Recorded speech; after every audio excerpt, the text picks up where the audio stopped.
اعوذ باللہ من الشیطان الرجیم، بسم اللہ الرحمن الرحیم۔ میرے پیارے اسلامک نالج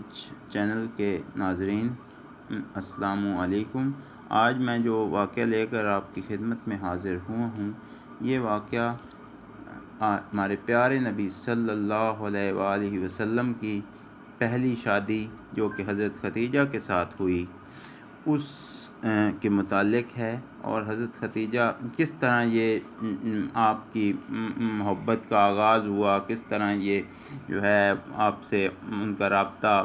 استوار ہوا، اور کس طرح پھر پیغام نکاح ہوا، اور کس طرح جو ہے پھر حضرت خدیجہ نے یہ پیغام بھیجا کہ آپ مجھ سے نکاح کر لیں، تو پھر جو ہے کس طرح آگے جو ہے بات بڑھی۔ تو یہ ایک ایسی شادی تھی جس سے پھر حضور کی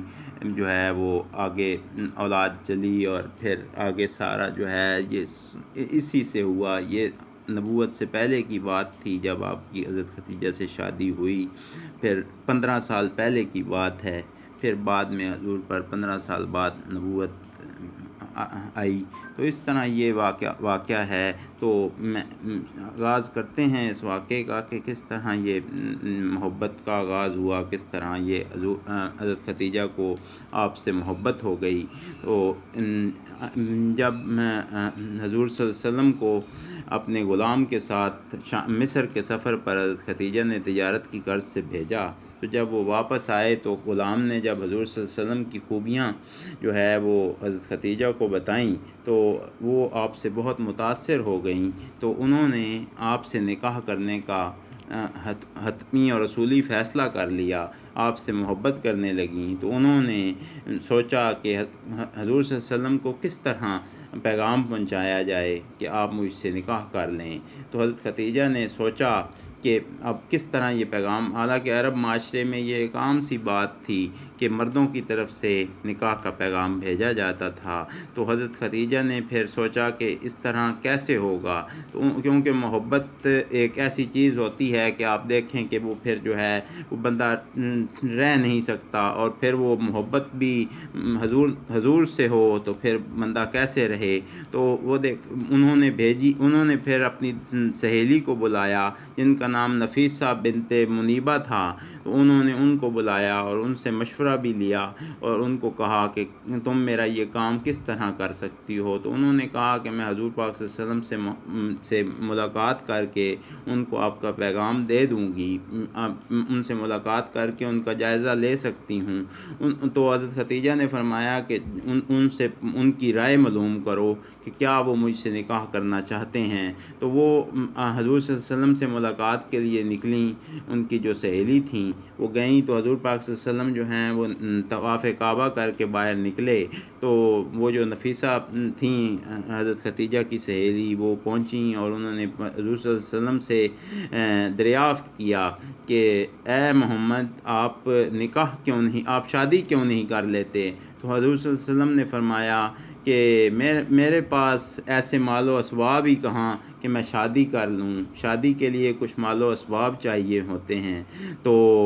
جو ہے میرے پاس وہ موجود ہی نہیں، تو میں شادی کیسے کر لوں۔ تو انہوں نے نفیسہ نے فرمایا کہ میں اگر آپ کو کسی ایسی لڑکی کا بتاؤں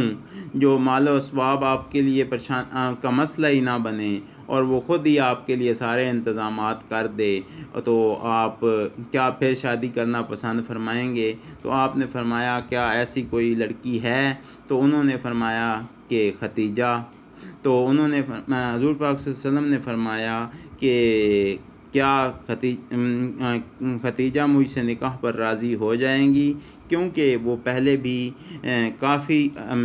قریش اور عرب کے ادھر لڑکوں کو نہ کر چکی ہیں، انہوں نے درخواست جب کی نکاح کے لیے تو انہوں نے کافی لڑکوں کو نہ کر دی ہے، تو کیا وہ میرا رشتہ قبول کر لیں گی؟ تو انہوں نے کہا کہ آپ کیا کہیں گے؟ تو انہوں نے کہا کہ اگر حضرت خدیجہ مجھے نکاح کی دعوت دیتی ہیں تو میں اسے فوراً قبول، حضور پاک صلی اللہ علیہ وسلم نے فرمایا فوراً قبول کر لوں گا، اور اس سے مجھے بہت مسرت ہوگی۔ تو انہوں نے وہ نفیسہ جو تھیں انہوں نے کہا کہ ٹھیک ہے، وہ چلی گئیں، اور یہ بات حضور پاک صلی اللہ علیہ وسلم کو پتہ چل گیا کہ حضرت خدیجہ نے انہیں پیغام نکاح بھیجا ہے۔ یہ بات جا کر حضور پاک صلی اللہ علیہ وسلم نے اپنے گھر والوں کو، اپنے چچاؤں کو بتائی، تو سب نے کہا کہ یہ نہیں ہو سکتا، یہ بہت مشکل بات ہے کہ ختیجہ تجھے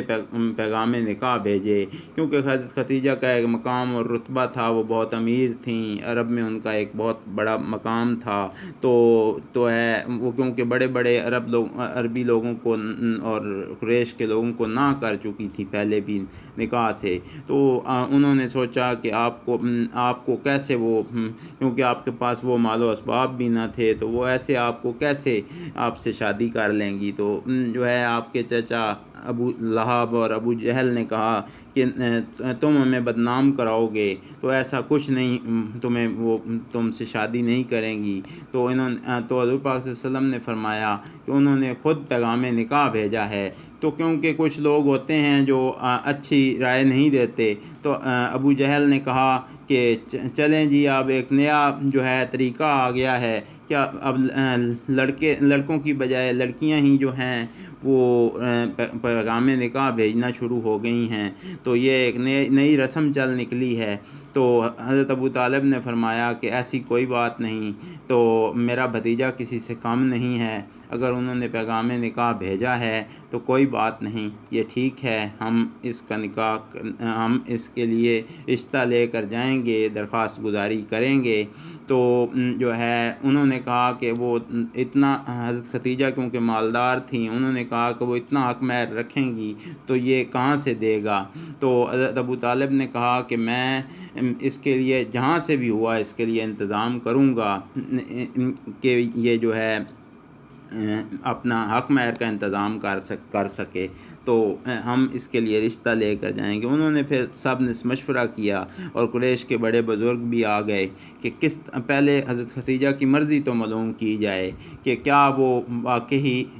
سنجیدہ ہیں اس شادی کے لیے، اس رشتے کے لیے۔ تو پھر انہوں نے حضور پاک صلی اللہ علیہ وسلم کی ایک پھوپھی تھیں، ان کو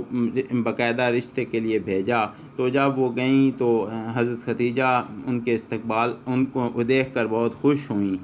ان کا استقبال کیا اور انہیں خاص طور پر اپنے ایک خاص کمرے میں لے گئیں اور انہیں وہاں جا کر بٹھایا اور سب کنیزوں کو کہا کہ یہاں سے چلی جاؤ، یہ میری خاص مہمان آئی ہیں اور ان کے لیے کھانے پینے کا بندوبست کرو، کچھ کھانا لے کر آؤ، کھانے پینے کا انتظام کرو، اور وہ جو ہے ان سے گفتگو کی۔ انہوں نے فرمایا کہ جی بتائیں آپ کس طرح آئی ہیں، تو انہوں نے جو حضور پاک صلی اللہ علیہ وسلم کی پھوپھی تھیں، انہوں نے پوچھا کہ اے ختیجہ، تو کیا محمد سے محبت کرتی ہے، شادی کرنا چاہتی ہے، نکاح کرنا چاہتی ہے تو بتا۔ تو حضرت ختیجہ نے ایک ہی لفظ میں سارا جواب دے دیا اور انہوں نے فرمایا کہ ہاں جی، ہاں میں نکاح کرنا چاہتی ہوں، اور میں جو ہے وہ حق مہر جو بھی ہوگا وہ میں خود ادا کروں گی، اور مجھے کسی قسم کا کوئی اعتراض نہیں ہے، اور میں تمام جو بھی اسباب ان کے پاس نہیں ہیں وہ میں ادا کروں گی، تو آپ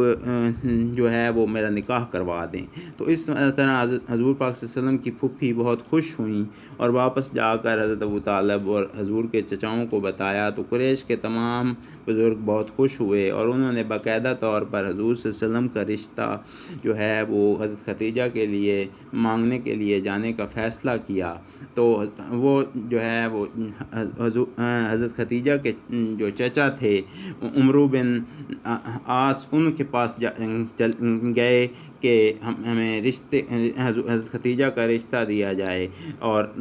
نکاح کی ڈیٹ فکس کی جائے۔ تو پھر انہوں نے 9 شوال کو، یہ تقریباً 15 سال پہلے نبوت سے جو ہے وہ نکاح کی تاریخ فکس ہوئی، اور پھر جو ہے انہوں نے جو ہے اس وقت کے مطابق 20 بکریاں جو ہیں وہ فکس کیں اس کی حق مہر کی، جو حضرت ختیجہ نے فرمایا کہ میں خود ادا کروں گی۔ تو یہ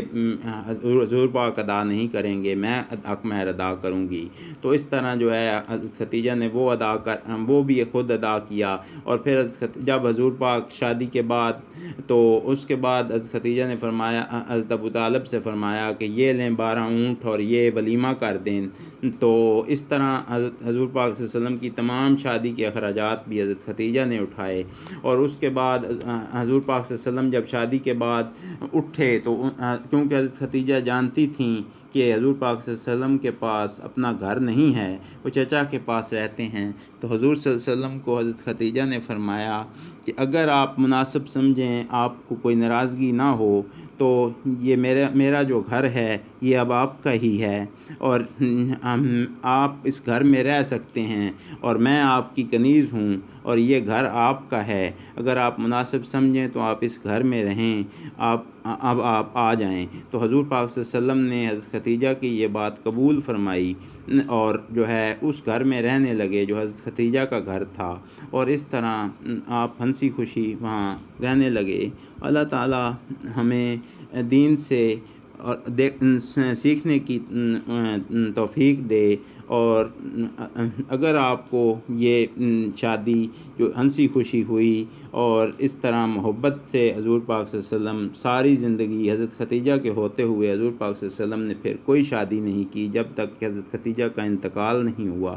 بہت خوشی سے یہ شادی چلتی رہی۔ تو اس طرح ہم جو ہے اگر آپ چاہتے ہیں کہ اس طرح کی جو ہے اسلامی واقعات اور جو ہے آپ مزید سننا چاہتے ہیں، دیکھنا چاہتے ہیں، تو آپ اس چینل کو پلیز سبسکرائب کیجئے گا اسلامک نالج کو، تاکہ آپ کو آنے والی ہر ویڈیو وقت بوقت ملتی رہیں۔ Thank you for watching.